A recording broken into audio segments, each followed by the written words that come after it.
Good Yantif. So, like I've been beginning other sermons or services, before I speak more, I want to just take a moment for a little mindfulness. And all that means is for us to just check in and feel our hearts beating. We all have beating hearts. And just notice, too, that we're all breathing. On Yom Kippur, one of the things we do is we breathe deeply.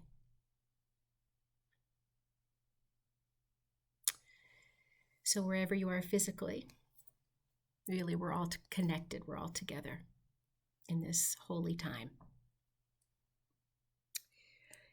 So in 1941, Victor and Tilly Frankel were a newlywed Jewish couple, and they had everything to live for. Both worked at Vienna's Rothschild Hospital. Tilly was a nurse, and Victor was the head of neurology, and Tilly was pregnant, and Victor was busily developing something he called logotherapy, which was a new and original method of psychotherapy. But then it all came crashing down. In 1942, they were taken away by the Nazis. Tilly died in the Bergen-Belsen concentration camp, and her child was never born. And Victor, well, he wound up at Auschwitz, where his mother and brother were murdered. And there, too, his only possession that he valued was confiscated from him. And it was a manuscript in which he had written down his intricate psychiatric theory. And that theory, in brief, was this. Well, most psychologists of the time believed that human beings were motivated primarily by the pursuit of pleasure and the avoidance of pain. Frankel believed that it was the individual's search for meaning that most defined them. Fate could scarcely have conjured a more onerous test of Frankel's beliefs. He was given a filthy, ragged uniform to put on, one that had belonged to an anonymous inmate whose life had been snuffed out. What value would a search for meaning have in the bestial life and very likely cruel and comfortless death that lay before him? But then something remarkable happened. As he put on the jacket, he later wrote, "I found in a pocket one single page torn out of a Hebrew prayer book containing the most important Jewish prayer, Shema Yisrael. How should I have interpreted such a coincidence other than as a challenge to live my thoughts instead of merely putting them on paper?" You either know the rest of the story or you can guess it. Frankel's search for meaning was like a guiding star throughout his suffering in Auschwitz, and somehow he survived to become one of the 20th century's most important scientists of the mind. And his book, Man's Search for Meaning, a far more powerful manuscript than the one seized by the Nazis. It's an international classic, and I recommend it to all.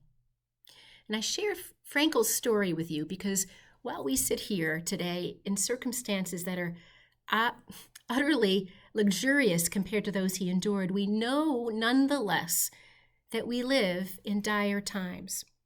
Scientists have warned us for decades that we cannot continue to befoul the Earth's atmosphere without paying a terrible price, and now that bill is beginning to come due in the form of apocalyptic environmental disasters that are literally blocking out the daylight and choking our fellow citizens in the American West.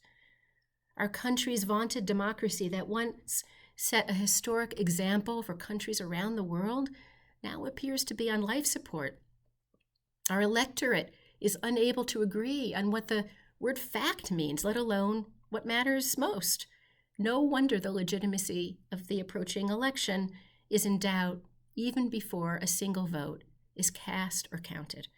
This year, we have witnessed, finally, a broader range of Americans admitting that life for people of color in this country is indeed different than it is for white people. The fears are different, the day-to-day is often different, and it took the video of a black man dying under the knee of a police officer in broad daylight, crying for his mother.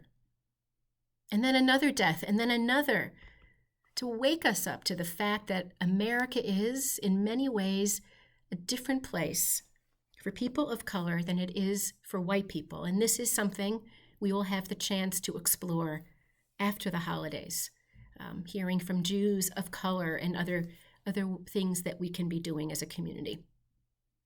But also, yes, I almost forgot that on top of all of this, a worldwide pandemic has killed close to 1 million people, and our fellow Americans accounting for a full 20% of that total, despite the fact that we make up little more than 4% of the world's population.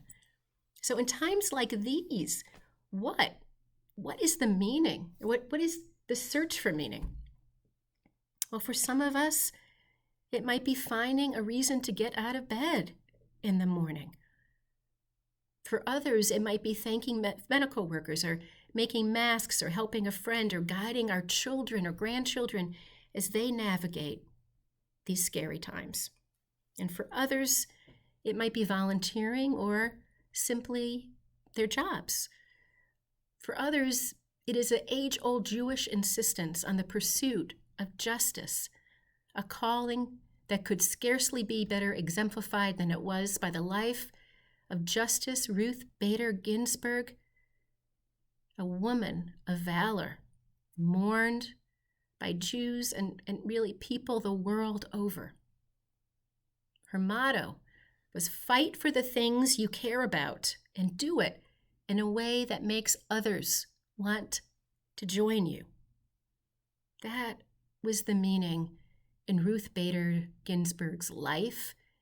And as we mourn her loss, we also know that we will be inspired by her.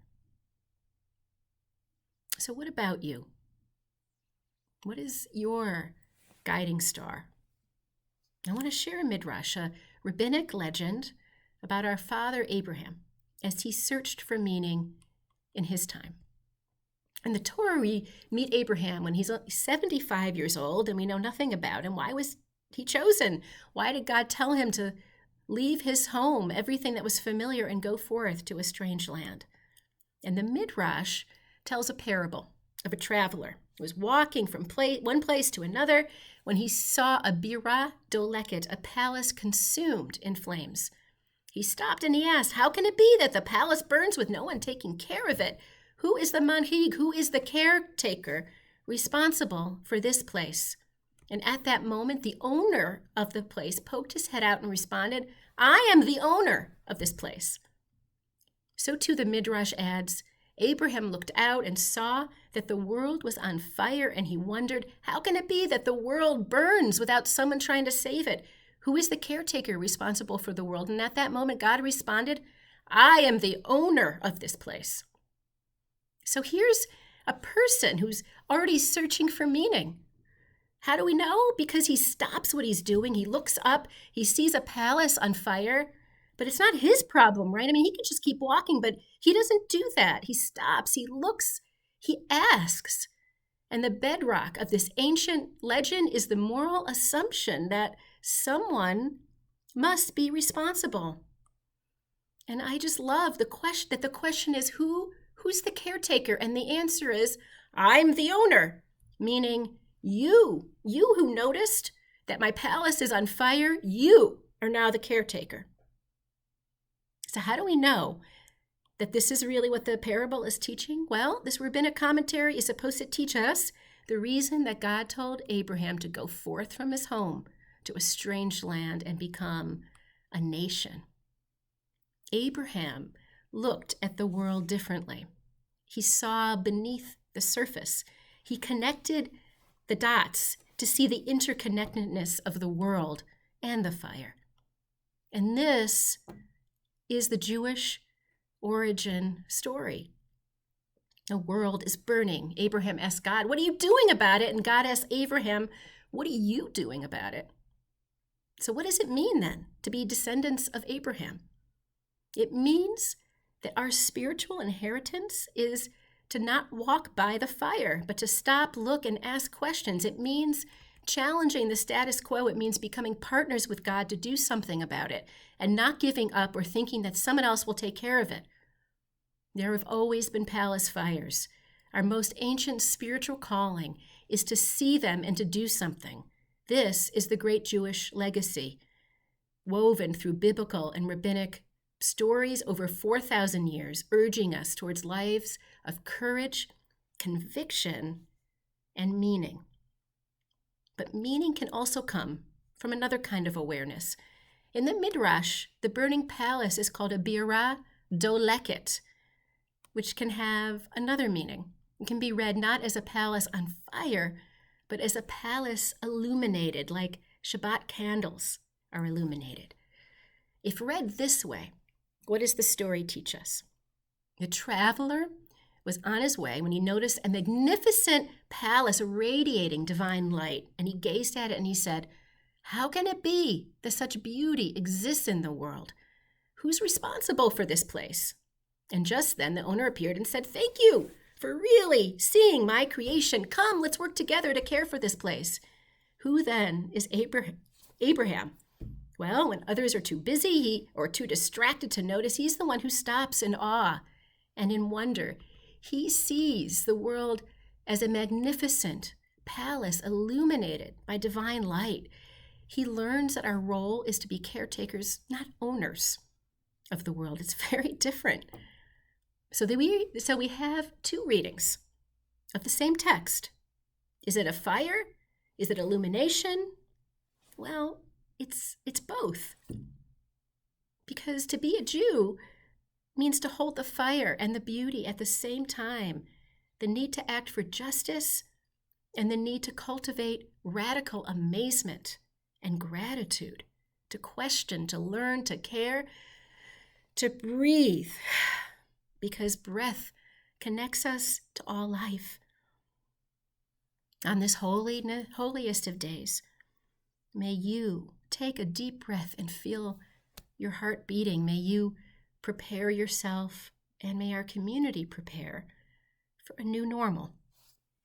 We meet these challenges with the wisdom of our ancestors to not stand idly by, but to find our own way of dousing the fire with more love, more compassion, as we also bring the illumination of the divine more fully into this world.